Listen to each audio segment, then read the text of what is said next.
Hello students, this is Raj Yadav and welcome to Chalak study YouTube channel.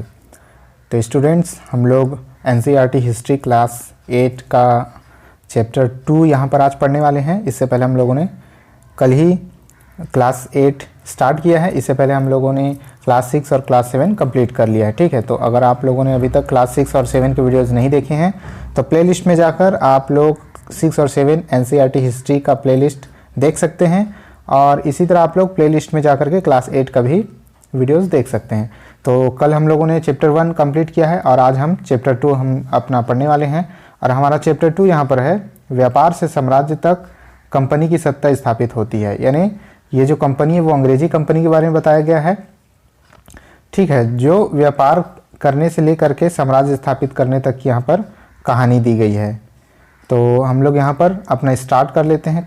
तो यहाँ पर दिया गया है, मुग़ल बादशाहों में औरंगजेब आखिरी शक्तिशाली बादशाह थे। तो जो मुग़ल बादशाह थे, मुग़लों का जो दौर था उसमें से औरंगजेब जो है वही आखिरी शक्तिशाली बादशाह थे। उसके बाद धीरे धीरे मुग़ल साम्राज्य का पतन होना स्टार्ट हो गया था।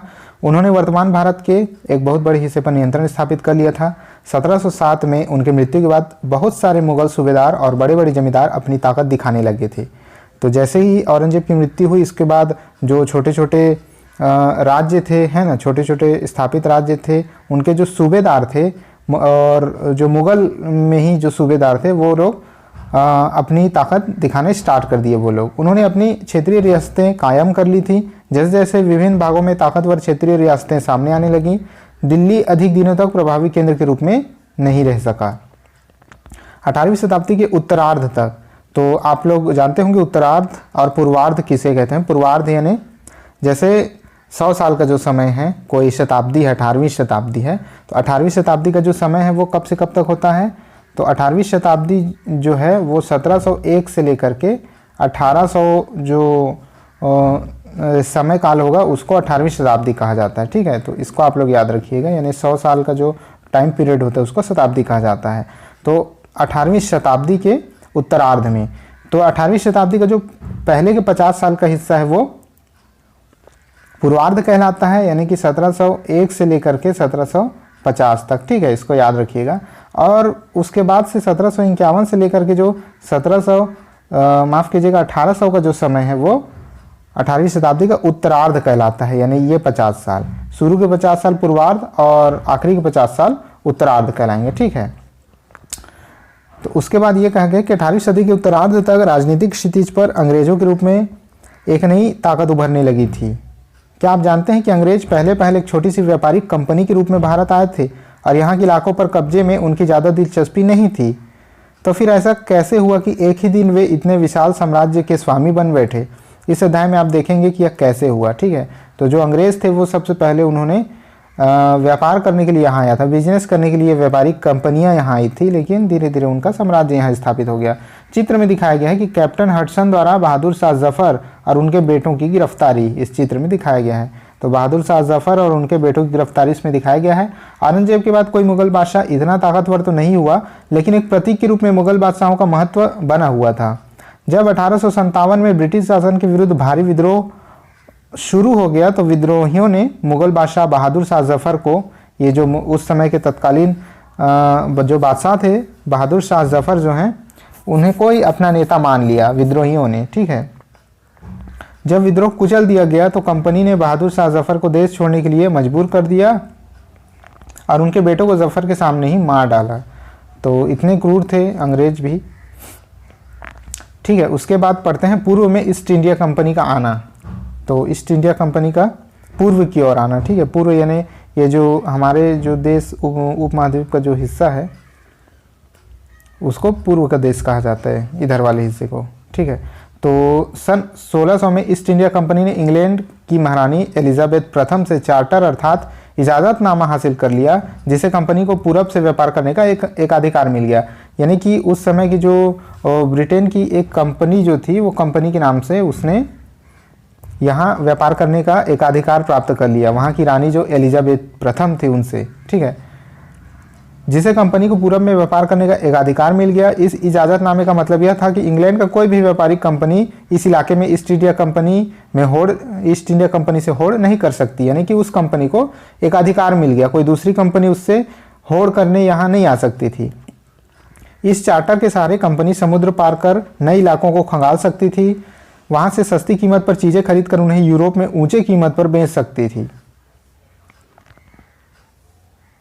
कंपनी को दूसरी अंग्रेजी व्यापारिक कंपनियों से प्रतिस्पर्धा का कोई भय नहीं था। उस जमाने में वाणिज्यिक कंपनियां मोटे तौर पर प्रतिस्पर्धा से बचकर ही मुनाफा कमा सकती थी। अगर कोई प्रतिस्पर्धी न हो तभी वे सस्ती चीज़ें खरीदकर उन्हें ज़्यादा कीमत पर बेच सकती थी। लेकिन ऐसा ही दस्तावेज दूसरी यूरोपीय ताकतों को पूरब के बाज़ारों में आने से नहीं रोक सकती थी। यानी कि यूरोप के जो दूसरे कंट्री थे, जो दूसरे देश थे, उनको रोकने के लिए ये चार्टर तो काफ़ी नहीं था। वो सिर्फ ब्रिटेन के जो इंग्लैंड के जो दूसरी कंपनी थी उनको रोक सकती थी, दूसरे देश की कंपनियों को नहीं रोक सकती थी। जब तक इंग्लैंड के जहाज़ अफ्रीका के पश्चिम तट को छूते हुए केप ऑफ गुड होप को चक्कर लगाकर हिंद महासागर पार करते, तब तक पुर्तगालियों ने भारत के पश्चिमी तट पर अपनी उपस्थिति दर्ज करा दी थी। मतलब कि जब इंग्लैंड के जहाज़ अफ्रीका के पश्चिम तट को छूते हुए केप ऑफ गुड होप का चक्कर लगाकर हिंद महासागर तक पहुंची, यानी इतने दूर से, उससे पहले ही जो है पुर्तगाली जो है भारत के तट पर आ चुके थे, भारत के पश्चिमी तट पर आ चुके थे। वे गोवा में अपना ठिकाना बना चुके थे अंग्रेजों के पहुंचने से पहले। पुर्तगाल के खोजी यात्री वास्को दी गामा ने ही 1498 में पहली बार भारत तक पहुंचने के इस समुद्री मार्ग का पता लगाया था। ठीक है, तो उसी मार्ग से पुर्तगाली कंपनी जो है इंडिया में आ चुकी थी। 17वीं शताब्दी की शुरुआत तक डच भी हिंद महासागर में व्यापार की संभावनाएं तलाशने लगे थे। तो 17वीं जो शताब्दी है ना, 17वीं शताब्दी की शुरुआत में, स्टार्टिंग में ही डच भी हिंद महासागर में व्यापार की संभावनाएं तलाशने लगे थे। कुछ ही समय बाद फ्रांसीसी व्यापारी भी सामने आ गए। उसके बाद फ्रांसीसी व्यापारी भी आ गए। समस्या यह थी कि सारी कंपनियां एक जैसी चीज़ें ही खरीदना चाहती थी। यूरोप के बाज़ारों में भारत के बने बारीक सूती कपड़े और रेशम की ज़बरदस्त मांग थी। ठीक है, ज़बरदस्त मांग थी। इनके अलावा काली मिर्च, लौंग, इलायची, दालचीनी की भी ज़बरदस्त मांग रहती थी। यूरोपीय कंपनियों के बीच इस बढ़ती प्रतिस्पर्धा से भारतीय बाजार में इन चीज़ों की कीमतें बढ़ने लगी। ठीक है, उनमें मिलने वाला मुनाफा गिरने लगा, उनसे मिलने वाला मुनाफा गिरने लगा। अब इन व्यापारिक कंपनियों के फलने फूलने का यही एक रास्ता था कि वे अपने प्रतिस्पर्धी कंपनियों को खत्म कर दे। अब कंपनियां आपस में भिड़ गई। लिहाजा बाजारों पर कब्जे की इस होड़ ने व्यापारिक कंपनियों के बीच लड़ाइयों की शुरुआत कर दी। 17वीं और 18वीं सदी में जब भी मौका मिलता, कोई सी एक कंपनी किसी दूसरे कंपनी के जहाज को डुबो देती, रास्ते में रुकावटें खड़ी कर देती और माल से लदे जहाज़ों को आगे बढ़ने से रोक देती थी। ठीक है, तो समुद्री मार्ग में ही इनकी लड़ाइयाँ हो जाती थी। यह व्यापार हथियारों की मदद से चल रहा था और व्यापारिक चौकियों को किलेबंदी के जरिए सुरक्षित रखा जाता था। अपनी बस्तियों को किलेबंद करने और व्यापार में मुनाफा कमाने की इन कोशिशों के कारण स्थानीय शासकों से भी टकराव होने लगे। इस प्रकार व्यापार और राजनीति को एक दूसरे से अलग रखना कंपनी के लिए मुश्किल होता जा रहा था। आइए देखिए कैसे हुआ। अब ईस्ट इंडिया कंपनी बंगाल में व्यापार शुरू करती है। अब यहाँ पर ईस्ट इंडिया कंपनी जो है बंगाल में अपना व्यापार स्टार्ट करती है। ठीक है, पहली इंग्लिश फैक्ट्री 1651 में हुगली नदी के किनारे शुरू हुई। इसको याद रखिएगा, इंपॉर्टेंट फैक्ट है। पहली इंग्लिश कंपनी जो है 1651 में हुगली नदी के किनारे शुरू हुई। कंपनी के व्यापारी यहाँ से अपना काम चलाते थे। इन व्यापारियों को उस जमाने में फैक्टर कहा जाता था, तो इसको भी नोट कर लीजिएगा अपने नोटबुक में। क्या कहा जाता था? फैक्टर कहा जाता था। इन व्यापारियों को उस जमाने में फैक्टर कहा जाता था। क्वेश्चन में पूछ लिया जाता है कि फैक्टर क्या है, उनके 4 ऑप्शन दिए जाते हैं, तो फैक्टर यही है। जो व्यापारी स्टार्टिंग में जो व्यापार करने के लिए जो व्यापारी थे, इन व्यापारियों को उस जमाने में फैक्टर कहा जाता था। इस फैक्ट्री में वेयर हाउस था जहाँ निर्यात होने वाली चीज़ों को जमा किया जाता था। यहीं पर उनके दफ्तर थे जिसे कंपनियों के अफसर बैठते थे। जैसे जैसे व्यापार फैला कंपनी ने सौदागरों और व्यापारियों को फैक्ट्री के आसपास आकर बसने के लिए प्रेरित किया। 1696 तक कंपनी ने इस आबादी के चारों तरफ एक किला बनाना शुरू कर दिया था। तो अपनी कंपनी के चारों तरफ उसने एक किला बनाना स्टार्ट कर दिया था 1696 में। ठीक है, 2 साल बाद उसने मुगल अफसरों को रिश्वत देकर 3 गांवों की ज़मीन भी खरीद ली। जमींदारी खरीद ली, ठीक है, 3 गांवों की जमींदारी उन्होंने खरीद ली। इनमें से एक गांव कालिकाता था जो बाद में कलकत्ता बना, अब इसे कोलकाता कहा जाता है। कंपनी ने मुगल सम्राट औरंगजेब को इस बात के लिए भी तैयार कर लिया था कि वह कंपनी को बिना शुल्क चुकाए व्यापार करने का फरमान जारी कर दे। कंपनी ज़्यादा से ज़्यादा रियायतें हासिल करने और पहले से मौजूद अधिकारों का ज़्यादा से ज़्यादा फायदा उठाने में लगी हुई थी। उदाहरण के लिए औरंगजेब के फरमान से केवल कंपनी को ही शुल्क मुक्त व्यापार का अधिकार मिला था। कंपनी के जो अफसर निजी तौर पर व्यापार चलाते थे यह छूट नहीं थी, निजी तौर पर व्यापार चलाते उन्हें यह छूट नहीं थी, लेकिन उन्होंने भी शुल्क चुकाने से इनकार कर दिया। इससे बंगाल में राजस्व वसूली बहुत कम हो गई। ऐसे में भला बंगाल के नवाब मुर्शिद कुली खान विरोध क्यों न करते, उन्होंने विरोध कर दिया मुर्शिद कुली खान ने। अब है व्यापार से युद्धों तक। स्टार्टिंग जो है व्यापार से शुरू हुआ और युद्ध तक कैसे पहुंच गए उसके बारे में देखते हैं। अब ये चित्र दिया हुआ है रॉबर्ट क्लाइव का, ठीक है। देखते हैं 18वीं सदी की शुरुआत में कंपनी और बंगाल के नवाबों का टकराव काफ़ी बढ़ता गया। तो कंपनी और बंगाल के जो नवाब थे उनका टकराव बढ़ता गया। औरंगजेब की मृत्यु के बाद बंगाल के नवाब अपनी ताकत दिखाने लगे थे। उस समय दूसरी क्षेत्रीय ताकतों की स्थिति भी ऐसी ही थी। मुर्शिद कुली खान के बाद अलीवर्दी खान और उसके बाद सिराजुद्दौला बंगाल के नवाब बने। तो जो पहले मुर्शिद कुली खान थे, ठीक है, मुर्शिद कुली खान, उसके बाद अलीवर्दी खान और उसके बाद सिराजुद्दौला जो है बंगाल के नवाब बने। ये सभी शक्तिशाली शासक थे। उन्होंने कंपनी को रियायत देने से मना कर दिया। व्यापार का अधिकार देने के बदले कंपनी से नजराने मांगे, उसे सिक्के ढालने का अधिकार नहीं दिया और उसकी किलेबंदी को बढ़ाने से रोक दिया। कंपनी पर धोखाधड़ी का आरोप लगाते हुए उन्होंने दलील दी कि उसकी वजह से बंगाल सरकार की राजस्व वसूली कम होती जा रही है और नवाबों की ताकत कमज़ोर पड़ती जा रही है, ठीक है। फिर कंपनी टैक्स चुकाने को तैयार नहीं थी। कंपनी अब इतनी शक्तिशाली हो चुकी थी कि उसने टैक्स पटाने से मना कर दिया था। उसके अफसरों ने अपमानजनक चिट्ठियां लिखी, कंपनी के अफसरों ने अपमानजनक चिट्ठियां लिखी और नवाबों और उनको उत्तराधिकारियों को अपमानित करने का प्रयास किया। कंपनी का कहना था कि स्थानीय अधिकारियों की बेतुकी मांगे कंपनी का व्यापार तबाह हो रहा है। बेतुकी मांगों से व्यापार तभी फल फूल सकता है जब सरकार शुल्क हटा ले। कंपनी को इस बात का भी यकीन था कि अपना व्यापार फैलाने के लिए उसे अपनी आबादी बढ़ानी होगी, गांव खरीदने होंगे और किलों का पुनर्निर्माण करना होगा। ये टकराव दिनों दिन गंभीर होते गए। अंततः इन टकरावों की परिणति प्लासी के प्रसिद्ध युद्ध के रूप में हुई। तो प्लासी का युद्ध आप लोगों ने सुना होगा।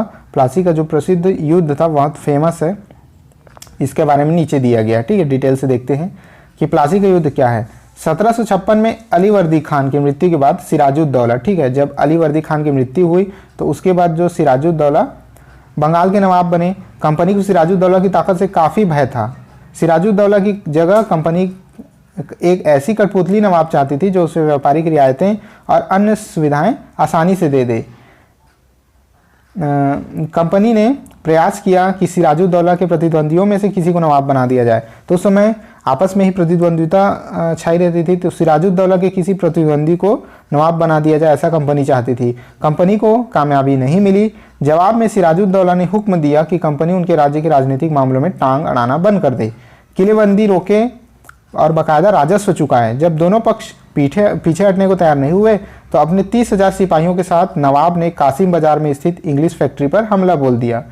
नवाब की फौजों ने कंपनी के अफसरों को गिरफ्तार कर लिया, गोदाम पर ताला डाल दिया, अंग्रेजों के हथियार छीन लिए और अंग्रेज जहाज़ों को घेरे में ले लिया। इसके बाद नवाब ने कंपनी के कलकत्ता स्थित किले पर कब्जे के लिए उधर रुख किया, ठीक है। उसके बाद नवाब ने क्या किया, कलकत्ता में जो इंग्लिश जो वो कंपनी थी उसमें कब्जे के लिए रुख कर लिया सिराजुद्दौला के फौज ने। कलकत्ता के हाथ से निकल जाने की खबर सुनने पर मद्रास में तैनात कंपनी के अफसरों ने रॉबर्ट क्लाइव के नेतृत्व में, ये जो रॉबर्ट क्लाइव थे उनके नेतृत्व में सेनाओं को रवाना कर दिया। इस सेना को नौसैनिक बेड़े की मदद भी मिल रही थी। इसके बाद क्या हुआ, इसके बाद नवाब के साथ लंबे समय तक सौदेबाजी चली। आखिरकार 1757 में रॉबर्ट क्लाइव ने प्लासी के युद्ध में सिराजुद्दौला के खिलाफ कंपनी की सेना का नेतृत्व किया। तो जो रॉबर्ट क्लाइव थे उसने जो है सिराजुद्दौला के खिलाफ जो प्लासी के मैदान में एक युद्ध हुआ उसका नेतृत्व किया था। नवाब सिराजुद्दौला की हार का एक बड़ा कारण उसके सेनापतियों में से एक सेनापति मीर जाफर, ठीक है, इसको याद रखिएगा, मीर जाफर की कारगुजारियां भी थी, यानी उसने क्या कर दिया, उसने धोखा दे दिया। मीर जाफर की टुकड़ियों ने इस युद्ध में हिस्सा नहीं लिया। रॉबर्ट क्लाइव ने यह कहकर उसे अपने साथ मिला लिया था कि सिराजुद्दौला को हटाकर मीर जाफर को नवाब बना दिया जाएगा। तो वो लालच में आ गया, जो मीर जाफर था, ठीक है, मीर जाफर लालच में आ गया और उसने धोखा दे दिया सिराजुद्दौला को। उसकी जो सेना थी वो युद्ध में उसने हिस्सा नहीं लिया।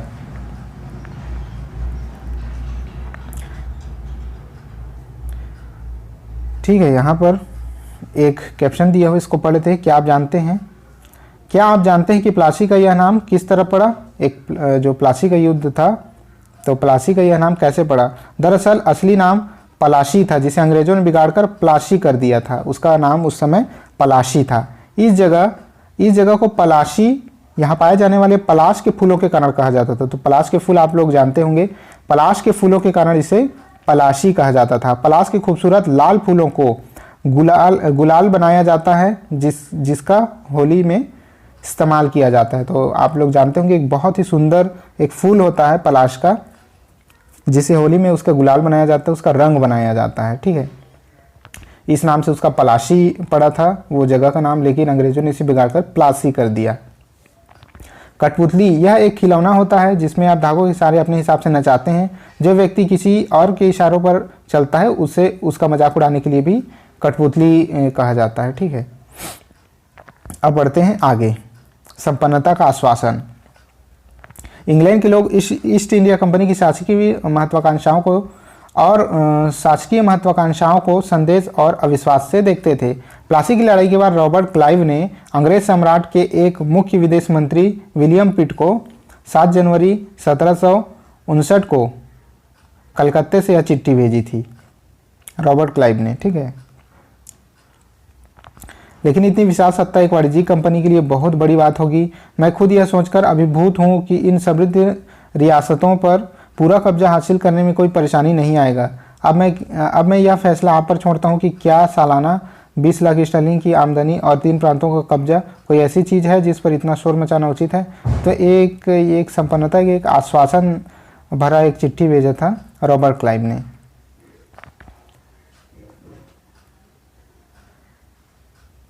अब फिर आ जाते हैं प्लासी के बारे में कि प्लासी की जंग इसलिए महत्वपूर्ण मानी जाती है क्योंकि भारत में यह कंपनी की पहली बड़ी जीत थी। तो कंपनी के साथ जो शासक थे, ठीक है, सिराजुद्दौला, उसका जब युद्ध हुआ था तो उसमें उसकी सबसे बड़ी जीत हुई थी, पहली बड़ी जीत थी कंपनी की। ठीक है, इसलिए अंग्रेजों के लिए ये एक बहुत बड़ा मौका था। प्लासी की जंग के बाद सिराजुद्दौला को मार दिया गया और मीर जाफर को नवाब बना दिया गया। अब सिराजुद्दौला के बाद मीर जाफर जो है वो नवाब बन गया, जो कि अंग्रेजों के हाथों की कठपुतली था। कंपनी अभी भी शासन की जिम्मेदारी संभालने को तैयार नहीं थी। अब वो कंपनी डायरेक्ट शासन नहीं करना चाहती थी, लेकिन इनडायरेक्ट उसी का शासन था। उसका मूल उद्देश्य तो व्यापार को फैलाना था। अगर यह काम स्थानीय शासकों की मदद से बिना लड़े ही किया जा सकता था तो किसी राज्य को सीधे अपने कब्जे में लेने की क्या जरूरत थी। जल्दी ही कंपनी को एहसास होने लगा कि यह रास्ता भी आसान नहीं है। कठपुतली नवाब भी हमेशा कंपनी के इशारों पर नहीं चलते थे।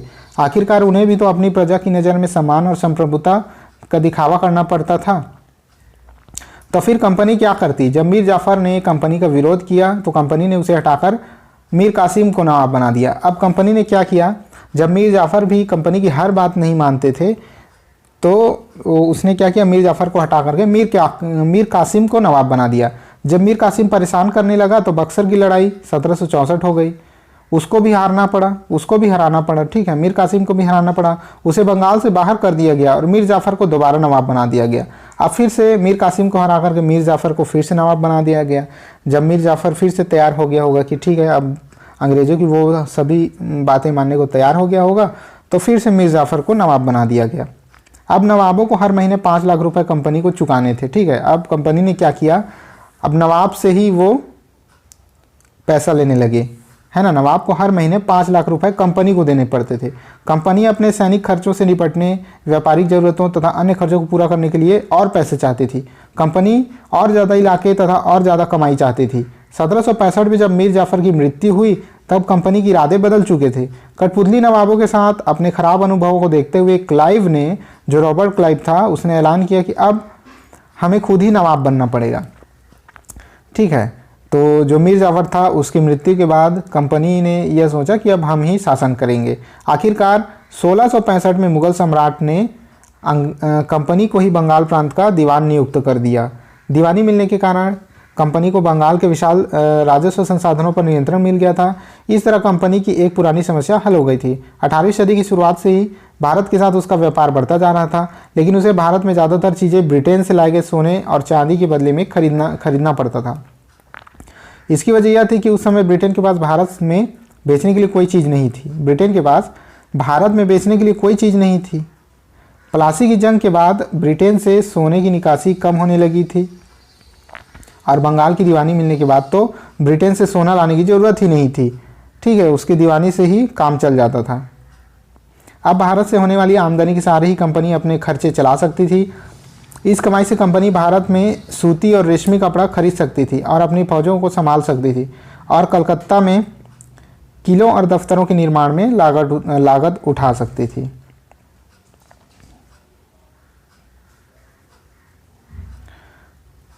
फिर प्लासी के युद्ध के बाद बंगाल के असली नवाबों को इस बात के लिए बाध्य कर दिया गया कि वे कंपनी के अफसरों को निजी तोहफे के तौर पर ज़मीन और बहुत सारा पैसा दे। खुद रॉबर्ट क्लाइव ने ही भारत में बेहिसाब दौलत जमा कर ली थी। ठीक है, तो रॉबर्ट क्लाइव ने ही भारत में खूब सारा पैसा जमा कर लिया था। 1743 में जब वह इंग्लैंड से मद्रास आया तो उसकी उम्र 18 साल थी। जब वह इंग्लैंड से मद्रास आया था 1743 में पहली बार, तो उसकी उम्र कितनी थी? 18 साल।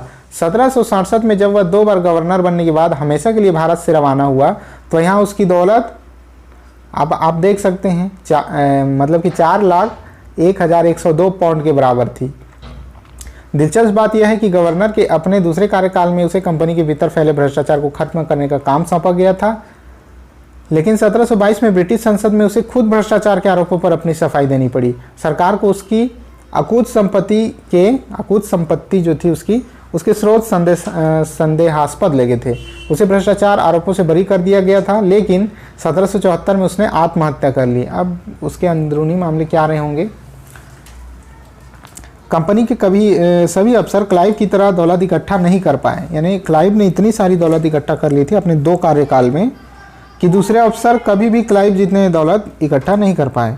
बहुत सारी बीमारियों और लड़ाई के कारण कम उम्र में ही मौत का निवाला बन गए। इसके अलावा उन सभी को भ्रष्ट और बेईमान मानना भी सही नहीं होगा। ठीक है, उनमें से बहुत सारे अफसर साधारण परिवारों से आए थे। उनकी सबसे बड़ी इच्छा बस यह थी कि वे भारत में ठीक ठाक पैसा कमाएं और ब्रिटेन लौटकर आराम की ज़िंदगी बसर करें। जो जीते जी धन दौलत लेकर वापस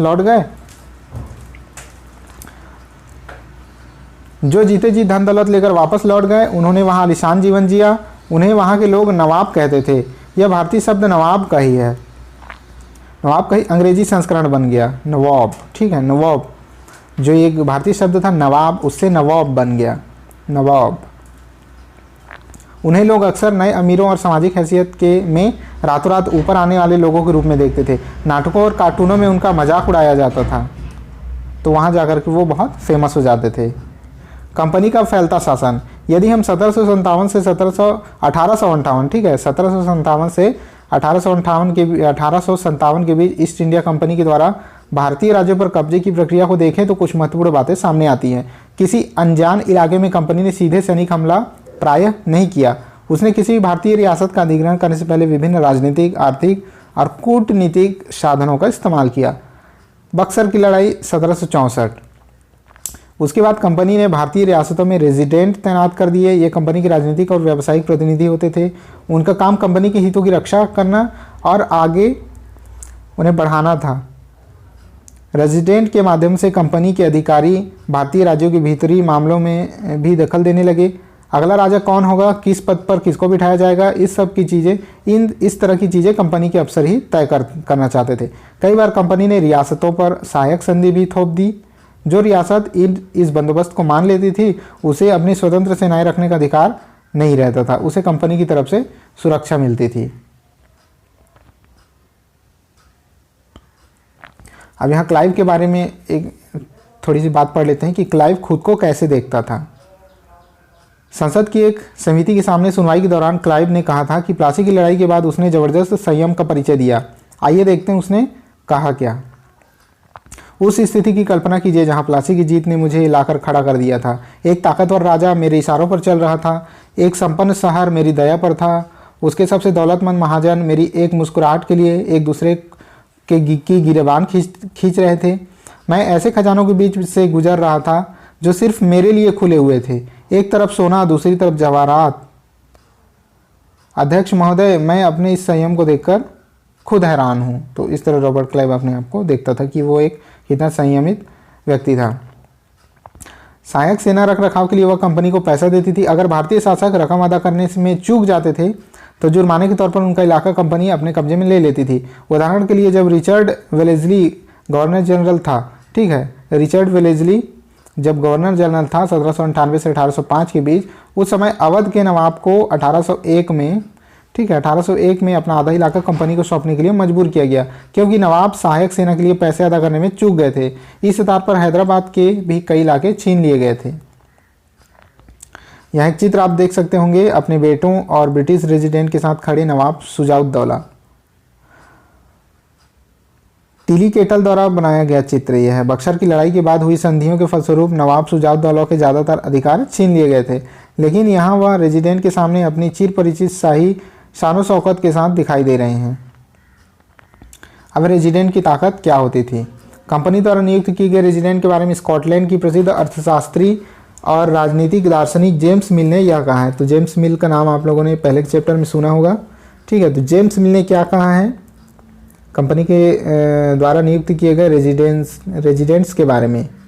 दरअसल रेजिडेंट्स रियासत का राजा होता था। हम उसे अहस्तक्षेप की मनचाही निषेधाज्ञा के तहत काम करने की छूट देते हैं।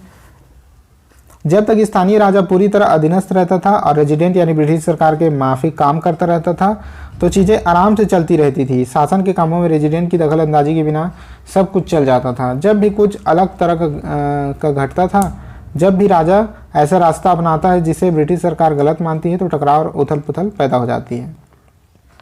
आगे है टीपू सुल्तान। अब पढ़ते हैं टीपू सुल्तान के बारे में। ये उनका चित्र दिया गया है। टीपू सुल्तान शेरे मैसूर। जब कंपनी को अपने राजनीतिक और आर्थिक हितों पर खतरा दिखाई दिया तो कंपनी ने प्रत्यक्ष सैनिक टकराव का रास्ता भी अपनाया।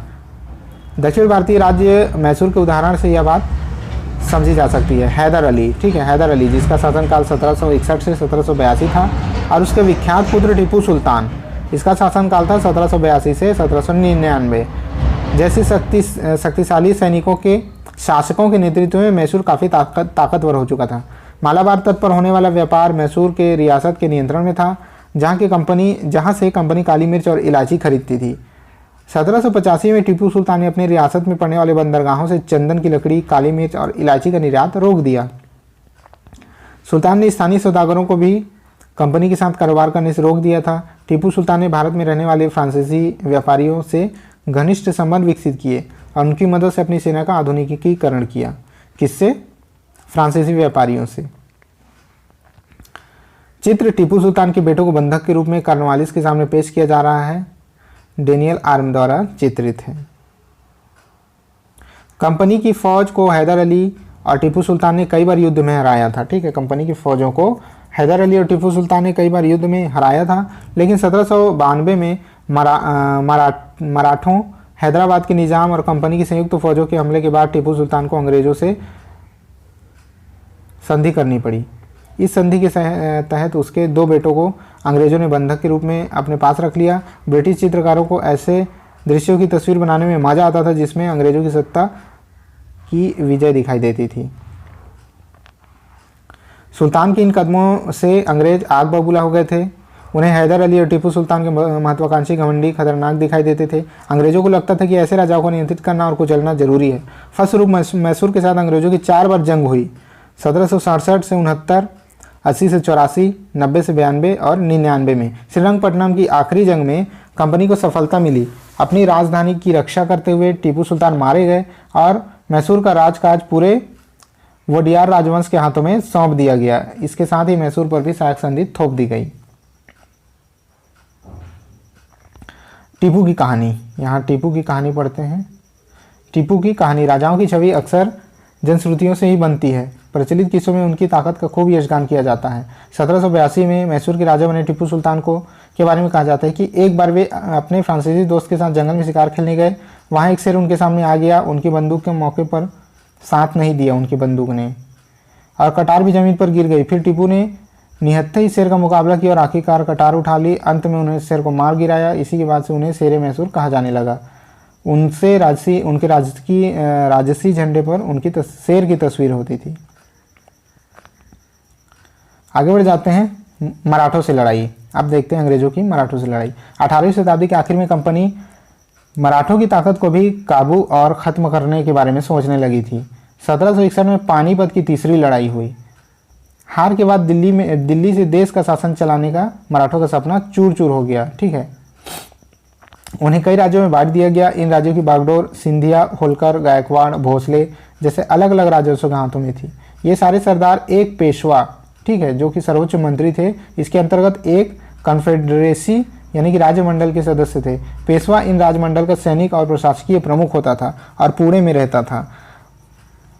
महादजी सिंधिया और नाना फडणवीस 18वीं सदी के आखिर के दो प्रसिद्ध मराठा योद्धा और राजनीतिज्ञ थे। एक के बाद एक कई युद्ध में कंपनी ने मराठों को घुटने टेकने पर मजबूर कर दिया। पहले युद्ध 1782 में सालबाई संधि के साथ खत्म हुआ। ठीक है, इसको याद रखिएगा कि जो पहला युद्ध था, ठीक है, आंग्ल मराठा युद्ध, प्रथम आंग्ल मराठा जो युद्ध था 1782 में सालबाई संधि के साथ खत्म हुआ, जिसमें कोई पक्ष नहीं जीत पाया। दूसरा अंग्रेज मराठा युद्ध जो है, आंग्ल मराठा युद्ध जिसको कहते हैं, 1803 से 5 तक कई मोर्चों पर लड़ा गया था। इसका नतीजा यह हुआ कि उड़ीसा और यमुना के उत्तर में स्थित आगरा व दिल्ली सहित कई भूभाग अंग्रेजों के कब्जे में आ गए। अंततः 1817 से 19 के तीसरे अंग्रेज मराठा युद्ध में मराठों की ताकत को पूरी तरह कुचल दिया गया। पेशवा को पुणे से हटाकर कानून के पास बिठूर में पेंशन पर भेज दिया गया। अब विंध्य के दक्षिण में स्थित पूरे भूभाग पर कंपनी का नियंत्रण हो चुका था, तो कंपनी ने मराठों को भी जीत लिया था और मराठों के जो पेशवा थे उनको पेंशन पर भेज दिया था। फिर है सर्वोच्चता का दावा। उपरोक्त विवरण से स्पष्ट है कि 19वीं सदी की शुरुआत से कंपनी क्षेत्रीय विस्तार की आक्रामक नीतियों पर चल रही थी। लॉर्ड हेस्टिंग्स, ठीक है, लॉर्ड हेस्टिंग्स जो 1813 से 23 तक गवर्नर जनरल थे, के नेतृत्व में सर्वोच्चता की एक नई नीति शुरू कर दी गई। कंपनी का दावा था कि उसकी सत्ता सर्वोच्च है, इसलिए वह भारतीय राज्य से ऊपर है। अपने हितों की रक्षा के लिए वह भारतीय रियासतों का अधिग्रहण करने या उसके अधिग्रहण की धमकी देने का अधिकार अपने पास मानती थी। यह सोच बाद में अंग्रेजों की नीतियों में दिखाई देती रही, लेकिन यह प्रक्रिया बेरोक-टोक नहीं चली। उदाहरण के लिए जब अंग्रेजों ने कित्तूर, फिलहाल जो कि कर्नाटक में है, के छोटे राज्य को कब्जे में लेने का प्रयास किया, तो रानी चेन्नम्मा, ठीक है, रानी चेन्नम्मा ने हथियार उठा लिए और अंग्रेजों के खिलाफ आंदोलन छेड़ दिया। 1824 में उन्हें गिरफ्तार कर लिया गया और 1829 में जेल में ही उनकी मृत्यु हो गई। चेन्नम्मा के बाद कित्तूर स्थित संगोली के एक गरीब चौकीदार रायन्ना ने यह प्रतिरोध जारी रखा। तो समय समय पर बहुत लोगों ने अंग्रेजों का विरोध करते रहे। वो लोग, चौकीदार रायन्ना ने विरोध जारी रखा। चौतरफा समर्थन और सहायता से उन्होंने बहुत सारे ब्रिटिश शिविरों और दस्तावेजों को नष्ट कर दिया था। आखिरकार उन्हें भी अंग्रेजों ने पकड़कर 1830 में फांसी पर लटका दिया। प्रतिरोध के ऐसे कई दूसरे उदाहरण आप इस किताब में पढ़ेंगे। ठीक है, यहाँ चित्र में दिया गया है कित्तूर रानी चेन्नम्मा की स्मृति में बनाई गई मूर्ति। 1830 के दशक के अंत में ईस्ट इंडिया कंपनी रूस के प्रभाव से बहुत डरी हुई थी। कंपनी को भय था कि कहीं रूस का प्रभाव पूरे एशिया में फैलकर उत्तर पश्चिम से भारत को भी अपने चपेट में न ले ले। इसी डर के चलते अंग्रेज अब उत्तर पश्चिम भारत पर अपना नियंत्रण स्थापित करना चाहते थे। उन्होंने 1838 से 1842 के बीच अफगानिस्तान के साथ एक लंबी लड़ाई लड़ी और वहां अप्रत्यक्ष कंपनी शासन स्थापित कर लिया गया। 1843 में सिंध भी कब्जे में आ गया। इसके बाद पंजाब की बारी थी। यहाँ महाराजा रणजीत सिंह ने, ठीक है, कंपनी की दाल नहीं गलने दी, तो महाराजा रणजीत सिंह ने अंग्रेजों को अच्छी टक्कर दी। 1839 में उनकी मृत्यु के बाद इस रियासत के साथ दो लंबी लड़ाइयाँ हुई और आखिरकार 1849 में अंग्रेजों ने पंजाब को भी अधिग्रहण कर लिया। अविलय नीति क्या थी? अधिग्रहण की आखिरी लहर 1848 से 1856 के बीच गवर्नर जनरल बने लॉर्ड डलहौजी, ठीक है, लॉर्ड डलहौजी जो थे, के शासनकाल में चली। लॉर्ड डलहौजी ने एक नई नीति अपनाई जिसे विलय नीति का नाम दिया गया। ये बहुत फेमस नीति थी उस समय की। यह सिद्धांत इस तर्क पर आधारित थी कि अगर किसी शासक की मृत्यु भी हो जाती है तो उसका कोई पुरुष वारिस नहीं है तो उसकी रियासत हड़प ली जाएगी, यानी कंपनी के भूभाग का हिस्सा बन जाएगी। इस सिद्धांत के आधार पर एक के बाद एक कई रियासतें जैसे कि सतारा, संबलपुर, उदयपुर, नागपुर और झांसी अंग्रेजों के हाथ में चली गई। आखिरकार 1856 में कंपनी ने अवध को भी अपने कब्जे में ले लिया। इसके बाद अंग्रेजों ने एक नया तर्क दिया। उन्होंने कहा कि अवध की जनता को जवाब के कुशासन से आज़ाद कराने के लिए कर्तव्य से बंधे हुए हैं। तो कंपनी ऐसा बोलती थी कि अवध की जनता को हम कुशासन से आज़ाद कराने आए हैं। वे अवध पर कब्जा करने को मजबूर है। अपने प्रिय नवाबों को जिस तरह से गद्दी से हटाया गया उसे देखकर लोगों गुस्से भड़क उठे और अवध के लोग भी 1857 के महान विद्रोह में शामिल हो गए।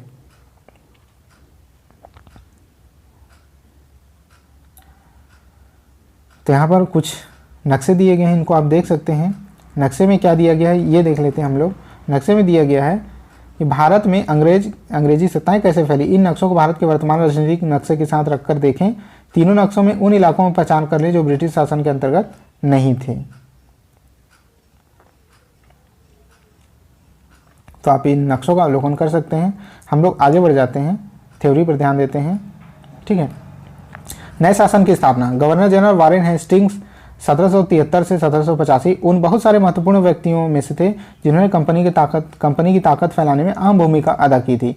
वारेन हेस्टिंग्स के समय तक आते आते कंपनी न केवल बंगाल बल्कि बम्बई और मद्रास में भी सत्ता हासिल कर चुकी थी। तो ये जनरल वारेन हेस्टिंग्स के बारे में थी।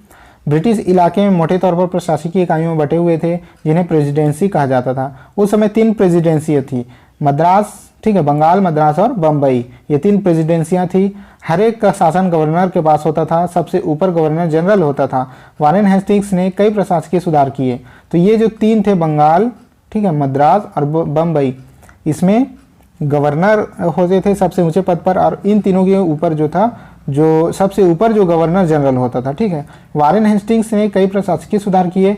न्याय के क्षेत्र में उनके सुधार खासतौर पर उल्लेखनीय थे। 1772 में एक नई न्याय व्यवस्था स्थापित की गई। इस व्यवस्था में प्रावधान किया गया कि हर जिले में 2 अदालतें होगी, फौजदारी अदालत, दीवानी अदालत। दीवानी अदालतों के मुखिया यूरोपीय जिला कलेक्टर होते थे। मौलवी और हिंदू पंडित उनके लिए भारतीय कानूनों की व्याख्या करते थे। फौजदारी अदालतें अभी भी काजी और मुफ्ती के ही अंतर्गत थी, लेकिन वे भी कलेक्टर की निगरानी में काम करते थे। अब यहाँ दिया गया काजी क्या था, एक न्यायाधीश। मुफ्ती मुस्लिम समुदाय का एक न्यायविद जो कानूनों की व्याख्या करता था और काजी इसी व्याख्या के आधार पर फैसले सुनाता था। महाभियोग क्या है, जब इंग्लैंड के हाउस ऑफ कॉमन्स में किसी व्यक्ति के खिलाफ दुराचरण का आरोप लगाया जाता था तो हाउस ऑफ लॉर्ड्स, संसद का सबसे ऊपरी सदन जो है, उस व्यक्ति के खिलाफ मुकदमा चलता था। इसे ही महाभियोग कहा जाता था जब इंग्लैंड के हाउस ऑफ कॉमन्स में। ठीक है,